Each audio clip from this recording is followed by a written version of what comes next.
नमस्कार, आपका स्वागत है। दोस्तों, श्रावण का महीना भगवान शिव को सबसे अधिक प्रिय है। शिव पुराण में श्रावण मास को शिव पूजन के लिए श्रेष्ठ माना गया है। इस मास में शिव जी की पूजा करने से समस्त मनोरथ पूर्ण होते हैं और उत्तम फल की प्राप्ति होती है। दोस्तों, श्रावण के महीने का सभी शिव भक्त बड़ी बेसब्री से इंतजार कर रहे हैं। शिव जी उपासना के लिए सभी पशु पक्षी, मनुष्य, दानव तथा देवता गण तत्पर रहते हैं। पृथ्वी देवी भी भगवान शिव के स्वागत में सजती है। चारों ओर हरियाली ही हरियाली दिखाई पड़ती है। भगवान शिव देवों के देव है। इस समस्त संसार के कण कण में उनका वास है और उनकी पूजा करने का सौभाग्य जिसे प्राप्त होता है वे बहुत ही पुण्यवान है। श्रावण के महीने में शिव जी की पूजा नाना प्रकार से करनी चाहिए। शिव जी को प्रसन्न करने के लिए उन पर अनेक प्रकार की चीजें चढ़ाई जाती है। शिव पुराण में ऐसी कई शुभ चीजों का वर्णन मिलता है जिन्हें शिव जी पर जरूर चढ़ाना चाहिए। ये चीजें शिव जी को सबसे अधिक प्रिय है। जो भी मनुष्य भक्ति भाव से श्रद्धापूर्वक ये वस्तुएं शिव जी को अर्पण करता है, महादेव उसकी मनोकामना निश्चित ही पूर्ण करते हैं। आज हम आपको बताएंगे श्रावण मास की शुरुआत कब होगी, इस वर्ष श्रावण के महीने में कितने सोमवार आएंगे, श्रावण सोमवार का व्रत करने की विधि कौन सी है तथा शिव जी पूजा में कौन सी चीजें वर्जित है। शिव पुराण में ऐसी चीजों का वर्णन भी मिलता है कि जिन्हें शिवलिंग पर चढ़ाना पाप माना गया है।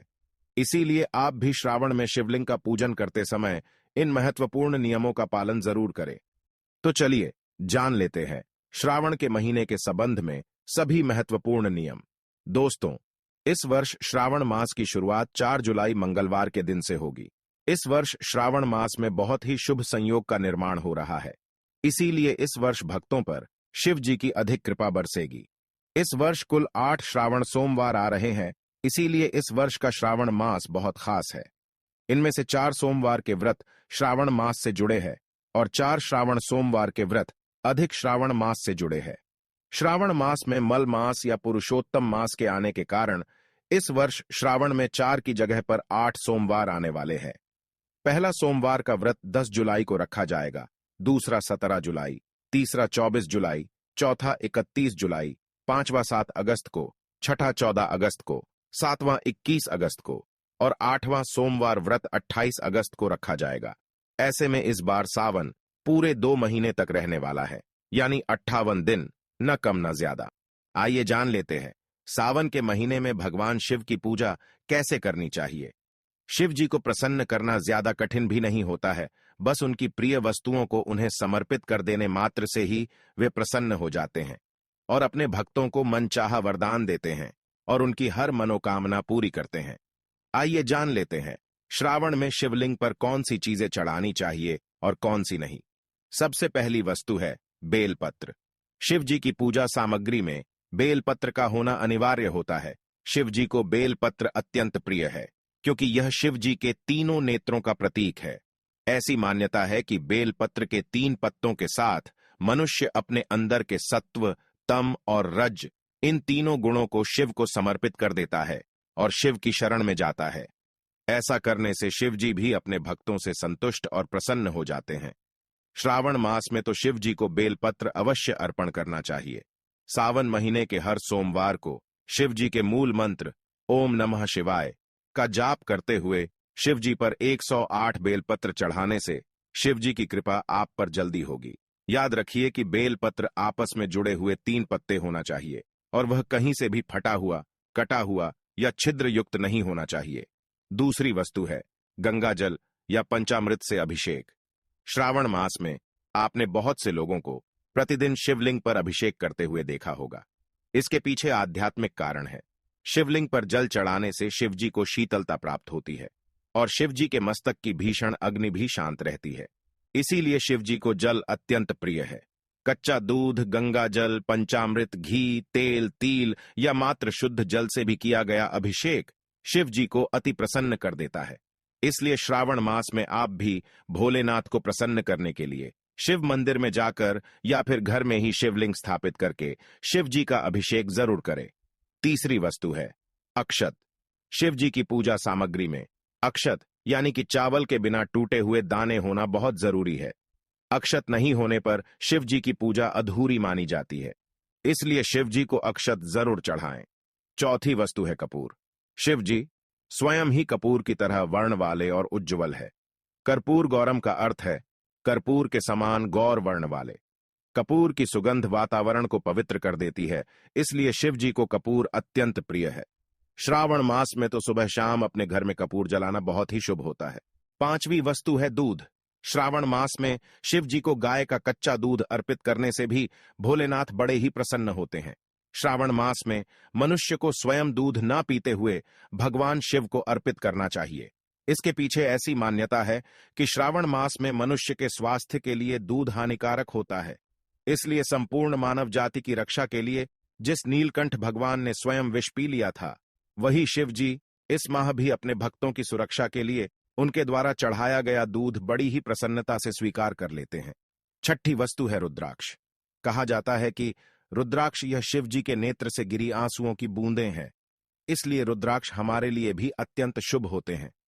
श्रावण मास में 108 रुद्राक्ष की माला के साथ शिव जी के मूल मंत्र ओम नमः शिवाय का प्रतिदिन जाप करने से शिव जी जरूर प्रसन्न होते हैं। साथ ही शिव पुराण और शिव चालीसा का पाठ भी करें और पाठ करते समय रुद्राक्ष की माला धारण करें। सातवीं वस्तु है चंदन।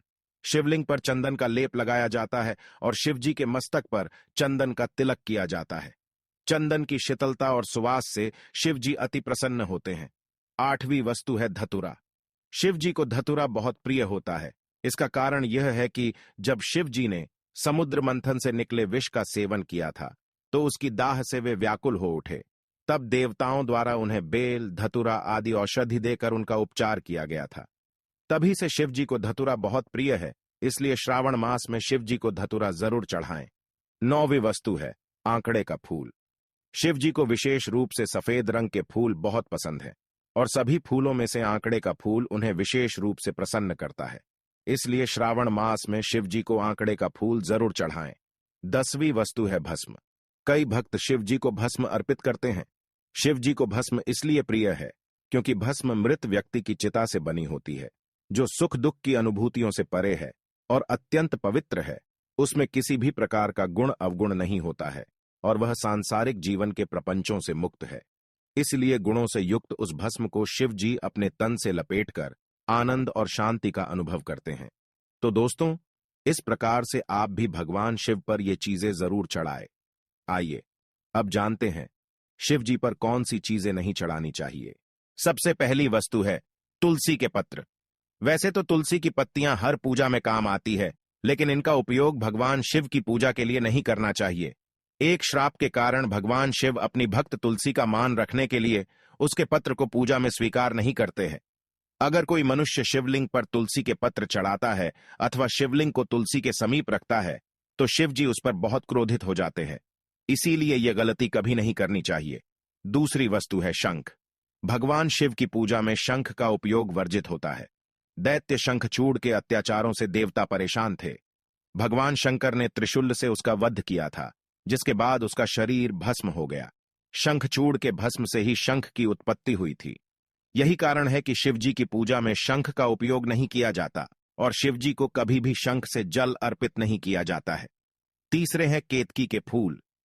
पौराणिक कथा के अनुसार केतकी फूल ने ब्रह्मा जी के झूठ में साथ दिया था, जिससे नाराज होकर भोलेनाथ ने केतकी के फूल को श्राप दिया। शिवजी ने कहा है कि शिवलिंग पर कभी केतकी के फूल को अर्पित नहीं किया जाएगा।